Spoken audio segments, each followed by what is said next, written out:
All right, well, welcome out, gentlemen, to our how-to series and how to get better, all aimed at passing the PAT. Who has passed the PAT?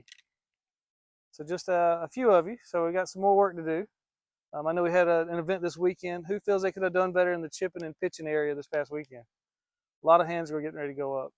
All right, so today we're going to teach you guys how to practice so it transfers a little bit easier, put you through some assessments to see how that kind of looks. How many of you use only one club around the greens? Be honest.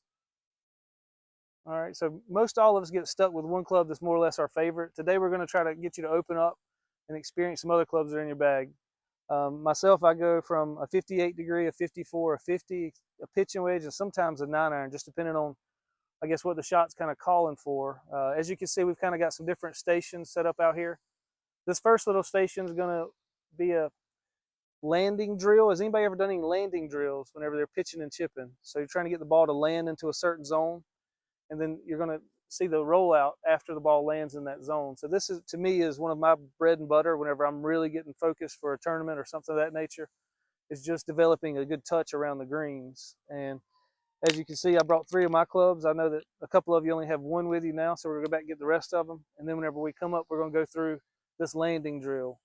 Once we get through the landing drill, you can look out and you see these little circles around the holes out here. This is going to be a points-based system. You can see the little smaller flags surrounding the green. And within this point-based system, we're going to create a target score. And then we're going to get a good assessment of where your game is. And then this also is going to help us build into a better game plan as we move forward.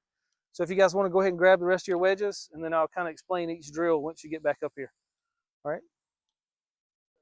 All right, so since he's ready here, Ben, we're going to have Ben take out his favorite wedge. Which wedge would that be?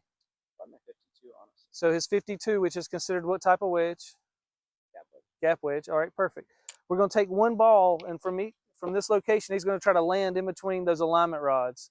There's 5 different land zones. We're going to see how many he can get in a row, and then we're going to go back through it and see how many times it actually takes him to land in each zone whenever he's trying to call for it. And as he's doing this, I'm going to be watching his stroke and I guess how he's maneuvering the golf club and see if there's anything I can help instruct him. So as you guys are watching as future instructors, y'all need to be watching his motions as well. And then we'll kind of talk about it collectively. All right, Ben, let's see if you can land in that first little zone between those 2 alignment rods.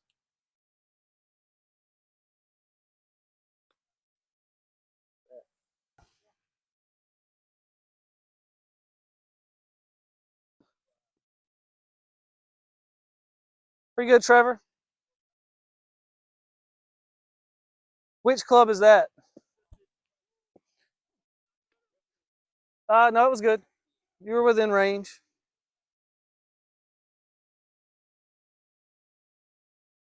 And so that was all 3 with the 50.